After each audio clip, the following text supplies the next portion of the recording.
I was just thinking about how art is like a sandwich. You've got to layer it just right. A spread of inspiration, a slice or two of imagination, a hefty helping of perspiration, and a sprinkle of luck for that extra flavor. Not to forget the right touch of chaos. I mean, haven't you noticed how sandwiches are the most delicious when they're just a tad bit messy? Art and sandwiches thrive on a dash of the unexpected. Speaking of unexpected, we had this virtual board game night with our artist buddies last night. Daniel, David, Claire, and the gang. It wasn't your regular Monopoly or Scrabble. Nope, sir. We've put a fun spin on it. It was an art-themed board game. Kinda like Pictionary, but with an impressionist-like flair. Just imagine, creating miniature Monet-like sketches while racing against the clock. Man, you should have seen the surprise, the chaos, the competition, and the shared laughs. It was like creating art on a battlefield. In my humble opinion, I gotta say I was pretty good. I mean, a modern-day Picasso in the making, just saying. Yes, I know, who am I kidding? Picasso? More like Picasso's distant third cousin, twice removed, right? Anyways, it felt like good old college days, playing Pictionary and schooling everyone else. Pretty much like slicing through betas in econ class, though this time we were all more like equals on the board game battlefield. Yes, even my art snob friend Claire laughed her heart out seeing my quirky attempts at impressionism.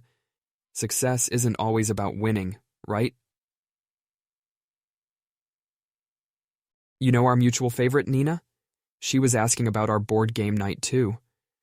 Yeah, I guess the news of my legendary sketching skills is spreading across the city. Haha, well, we got into quite the art-filled banter. Got to know she spotted a Picasso-esque mural in Queens. Think we could give it a visit the next time you're in town? On a side job note, Bagtail project is turning out to be pretty interesting. Scribbling away on totes. Yep, totes adorable, right? You always said I should put my art on something more than just the canvas. Looks like I'm finally doing just that. Have you ever considered digitalizing your art? Nina gave me a nudge on that front, and it might be a fun challenge. Let me know if you have any tips. Ah, well, before I go all Picasso on you, yeah, like that's ever gonna happen, I've got a lazy sketch waiting for me. Until then, stay classy, stay artsy, and remember, a life without color is like a sandwich without any sauce, bland. You know the surreal feeling you get when you're painting a dream and the dream starts painting you back? That's how I felt today working with augmented reality. Imagine this. You think you're the artist, and then you step back, and that piece you've been working on is no longer inanimate. Feels like it's interacting with you. It sees you, knows you. I'm telling you, it was an almost spiritual experience. Felt like I was reaching out, touching fantasy, and pulling it back into the real world. Makes me wonder, am I the creator, or am I the created? I guess in the grand spectrum of galaxies and multiple universes, we're forever stuck in the limbo of paradoxes. To share this chaos, I mentioned it to Nina in our chat today. We ended up discussing the intersection of technology and art. The conversation lingered around the seemingly unstoppable march of digital media, how it's reshaping art and creating more accessible platforms for artists to display their work. Isn't it fascinating how technology is revolutionizing art? Not replacing, but revolutionizing. Amidst all this mind-boggling chit-chat, I couldn't resist but to tell her about my latest project. You know, the one I'm all hush-hush about. Yeah, I gave her a sneak peek into how I've been working towards creating immersive AR art experiences. I think Nina's excited about our modern-day art revolution. Feel like I lit a spark in her, the way she does unknowingly with her incessant curiosity. Oh, remember Jane, our tech whiz art lover we met at the iArt conference last year?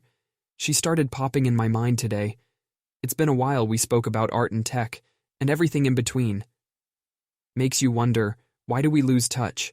Maybe because fingers are not always meant to hold. Anyway, I digress. As I was saying, this AR experiment got me thinking about her again. You know, the old ideas about intertwining performing and visual arts, creating a new sense of space. We got to connect with her soon. Spent most of the day fiddling around with AR toolkits, sketching, doodling, going on a creative spree. At the end of the day, with paint-smeared hands and a brain filled with ideas that refused to quiet down, felt this profound tranquility. Been a while, I found peace in the chaos of creation. Feels good. Feels surreal. Anyway, enough of my art rant. I feel like I've inadvertently turned this into some avant-garde podcast episode about art and life, when all I really wanted was to chat with my best bud. You know me, always over the top and around the corner, never a straight path. 1. So today I caught the worm for the first time and strutted my butt off to Central Park. I met Susan, a yoga instructor, and hell, she packs a punch. I gotta admit, it took me a while to catch my breath. But the sunrise, the age-old trees so tranquil, and the charm of doing yoga surrounded by nature was something else. It was like creating art, but with my own body. You kind of use your body as a brush and the air around you as the canvas. It's like moving meditation, if that makes sense. Anyway, shared this with Nina too. She seemed intrigued, even said she might give it a shot. Imagine that, us art geeks turned health freaks. As for the rest of the day, I dove right into working on my AR project. You know, the one I've been at for the last few weeks, the one that's turned my brain into a whirlpool of creativity and chaos. But I swear, the more I work on it, the more involved I get in this surreal creation. Almost feels like I'm creating galaxies inside the studio. I'm starting to understand why those sci-fi authors get so hooked into these alternate realities. I should probably touch base with our tech art wizard, Jane. It's been a while we caught up. Remember her ideas about intertwining performing and visual arts? They keep surfacing in my mind as I work on this project. Nina seems excited about it too. She can't wait to see the final outcome. I think she's more hooked to the process than the actual piece. I swear she gets more enthusiastic about my art than even I do sometimes. Do you ever wonder why we keep a few people closer than others? Nina is like a torn page from my own art book, always ready to get splashed with colors. Speaking of colors, my canvas is calling, and I better answer. Time to swap this phone for my paintbrush. Say hi to the outside world for me, okay?